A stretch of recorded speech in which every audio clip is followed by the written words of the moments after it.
सुरेंद्र पाठक अयोध्या उत्तर प्रदेश से सुंदर सवाल कर रहे हैं, क्या स्नान के बाद पास के मंदिर में पूजन हेतु नंगे पैर जाना चाहिए? अगर आपकी नंगे पैर जाने की इच्छा हो तो जा सकते हैं, लेकिन घर से मंदिर तक जब नंगे पैर जाते हो, रास्ते में किसी का थूक गिरा हो सकता है, किसी का पान थूका हुआ, कोई गंदगी हो सकती है, वहाँ तक पैर पड़ता ही है। तो आप चप्पल पहन के जाओ या नंगे पैर, इसका कोई फर्क नहीं पड़ता।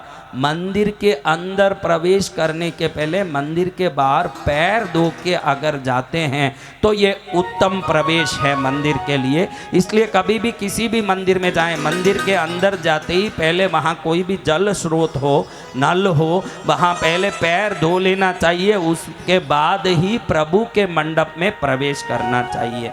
ऐसा करते हो तो आपको बहुत लाभ होगा, क्योंकि कई लोगों के पैर कमज़ोर होने से रास्ते में कंकड़ पत्थर छुभने के भी या कांच वगैरह छुभने के डर होते हैं, और कई लोग आजकल गलियों में ही थूक लेते हैं, कोई गंदा थूकते हैं, कोई गंदी चीज़ें पड़ी रहती है, कोई मृत पशुओं के या कौवे के पंख वगैरह पड़े होने की संभावना है। इसलिए मंदिर जाते समय चप्पल पैरों तो कोई ऐतराज नहीं है नहा धोने के बाद, लेकिन पैर धो के फिर मंदिर के अंदर प्रवेश करें, ये बहुत अच्छा है।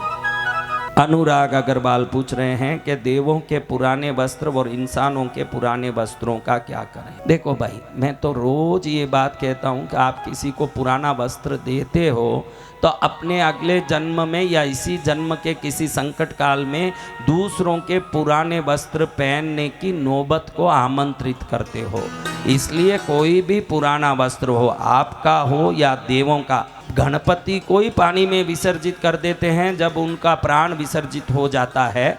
तो इन वस्तुओं को भी कोई निर्जन स्थान में या जल में, ऐसी जगह जहाँ से पोल्यूशन यानी कोई भी दूषण उत्पन्न नहीं होता हो, हमारे कारण प्रकृति में, पर्यावरण में दूषण नहीं होता हो, ऐसी जगह इनको विसर्जित ही करना चाहिए। दूसरों को देके वो तो ले ही लेते हैं दूसरे लोग। आप काम वाली को कपड़ा दोगे, वह मन मार के लेगी, लेकिन मन में सोचेगी कि देखो हमारी मालकिन ने एकदम झरझराट पुराना वस्त्र हमको दिया। उसका दिल जब दुखेगा तो निश्चित अगले जन्म में हमारे कर्म वैसे वस्तु को पुनः प्राप्त करने के लिए निर्भर करेंगे। इसलिए इन पुराने देवताओं को वस्त्र हो, अपने पुराने वस्त्र हो, किसी भी हालत में अपना पहना हुआ वस्त्र किसी भी गरीब को कभी मत दीजिए। अगले जन्म में गरीब बन के पुराना वस्त्र लेने की नौबत को भी कभी उत्पन्न मत कीजिए। इसको विसर्जित कर दीजिए, इसी में आपका कल्याण है।